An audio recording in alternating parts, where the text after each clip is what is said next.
भगवान जब कारागार में वसुदेव देवकी जी के सामने चतुर्भुज रूप में प्रकट हुए तो उन्होंने कहा, देवी स्वयंभू मनवंतर में आपका नाम प्रश्न था। वसुदेव जी सुतपा नाम के प्रजापति थे। तुम दोनों ने देवताओं के 12,000 वर्षों तक कठिन तप करके मुझे प्रसन्न किया, क्योंकि तुम दोनों ने तपस्या, श्रद्धा और प्रेममयी भक्ति से अपने हृदय में निरंतर मेरी भावना की थी। इसलिए मैं तुम्हें वर देने के लिए प्रकट हुआ। मैंने कहा कि तुम्हारी जो इच्छा हो सो मुझसे मांग लो। तब तुम दोनों ने मेरे जैसा पुत्र मांगा। उस समय मैं प्रश्नगर्भ के नाम से तुम दोनों का पुत्र हुआ। फिर दूसरे जन्म में तुम हुई अदिति और वसुदेव हुए कश्यप। उस समय भी मैं तुम्हारा पुत्र हुआ। मेरा नाम था उपेंद्र।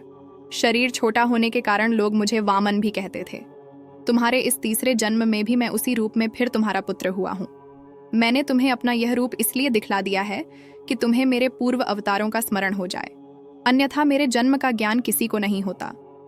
तुम दोनों मेरे प्रति पुत्र भाव से स्नेह करना तथा निरंतर ब्रह्म भाव से चिंतन करना। इस प्रकार अनेक बातें बताकर उन्हें समझाया और माता देवकी के कहने से भगवान ने बाल रूप धारण कर लिया।